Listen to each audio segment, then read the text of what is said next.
Hi! In this video, we'll talk about sealing the joints of hidden track installations from DENKIRS to drywall. And the very first thing you need to do is cover the track. Here on the model, I'll be showing you some things on the model and some things live, like how we did it on the ceiling. So on the model, it's closer, right? I'll bring it in. And on the ceiling, this will show how it will all look together. So I had some foam here.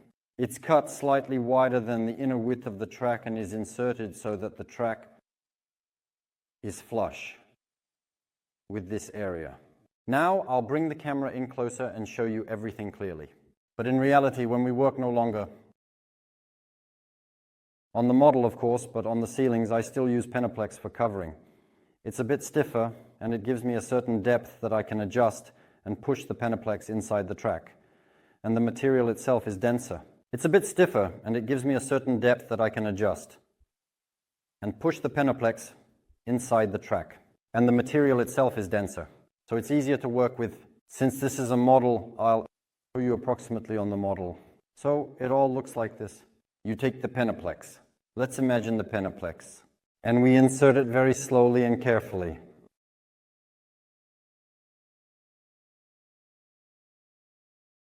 So that everything is absolutely and perfectly aligned, ensuring that it is completely flush with the edges of the track.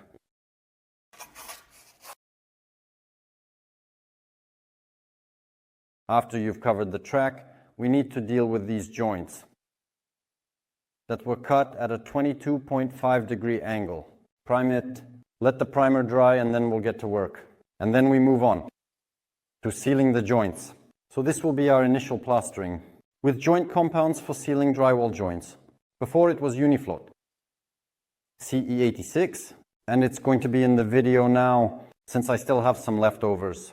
But since these joint compounds are no longer available on the market, you can use any other joint compounds for sealing drywall joints, specifically gypsum joint compounds, durable gypsum polymers. Now Kenoff has a joint compound called Unihard.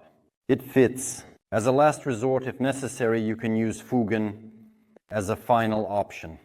The main task is to fill this entire depth with joint compound of this area, meaning the thickness of the drywall. Tightly pack the joint compound in there.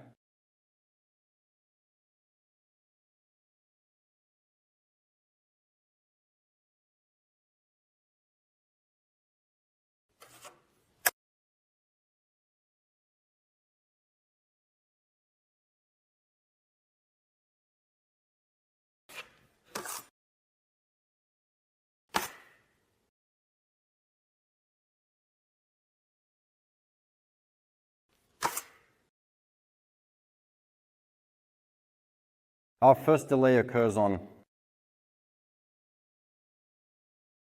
the width of the auxiliary spatula.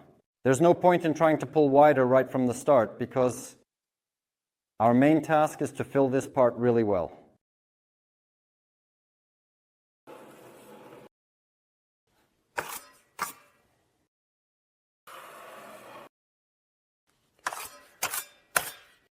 This way, you go around the entire perimeter of the track from both sides.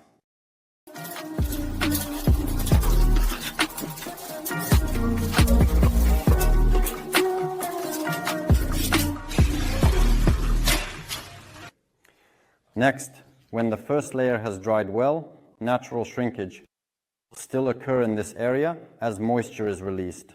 Next, we cover it with a second layer, but this time we stretch it a bit wider.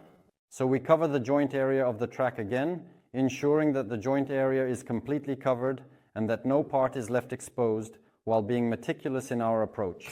This time, we pull the spatula wider than before, aiming for a width of approximately 25 to 30 centimeters, which is significantly wider than the previous attempt.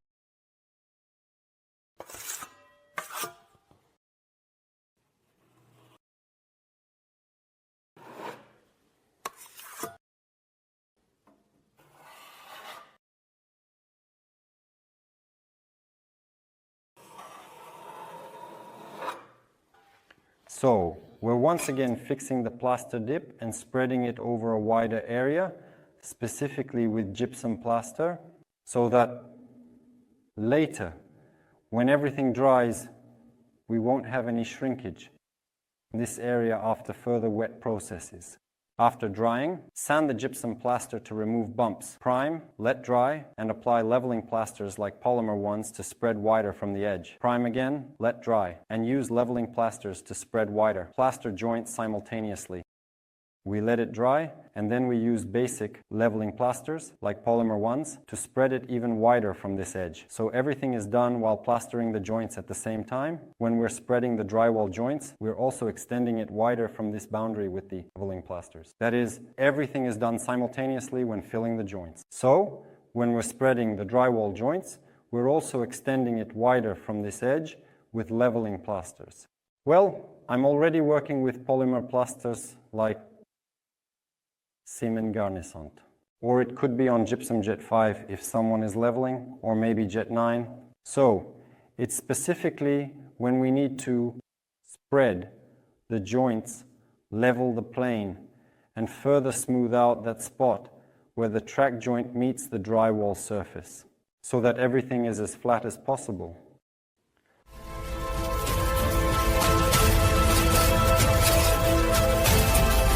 Someday.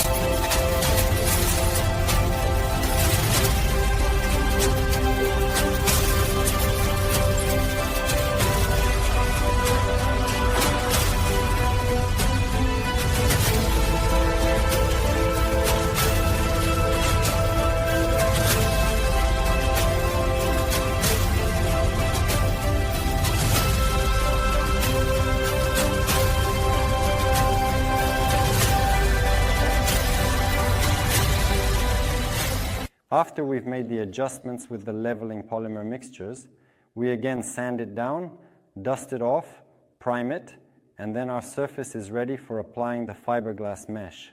So, take a look. The very principle of gluing fiberglass. We need to cover this thickness of the track. Right, the edge of the track.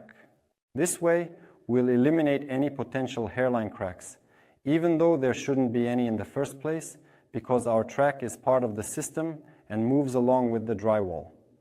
But to prevent any hairline cracks from appearing in this area, we need to cover that narrow edge, about 1.5 millimeters, with the mesh. So, when we're applying the mesh, I'm not going to stick it down right now. I'm just going to place it and show you at what point we cut it.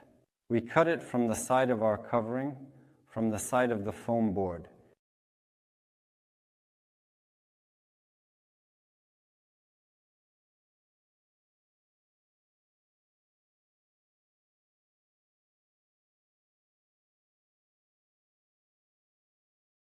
This is, in essence, how it basically goes.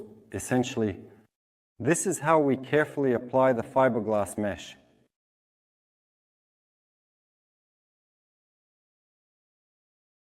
After the mesh has dried, we stabilize the fibers by soaking the fiberglass mesh with a primer paint like Suhush or Ilmax Ready Primer.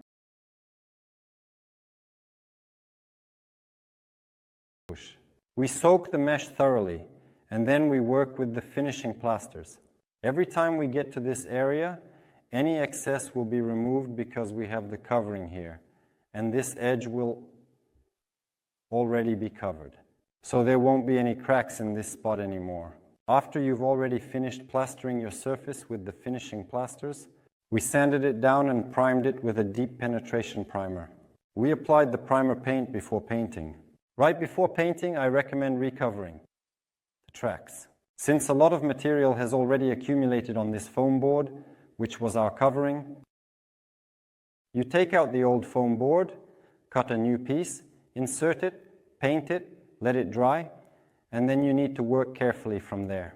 So, you take out the foam board and the area where the fiberglass mesh ended. All the plastering, right? Carefully, at an angle, use a knife to gently remove anything that might have gotten in there, okay? All the excess materials. You end up with a bevel at a 45-degree angle. At the end of the video, I'll attach photos of the ceilings that have already been painted with the track. This is how it all looks visually. The transition turns out to be really sharp. And this technology for working on the joints allows us to eliminate all possible cracks, to create a visually appealing joint and color transition. So we have a dark track and our ceiling is white, to make this clear edge smooth and beautiful.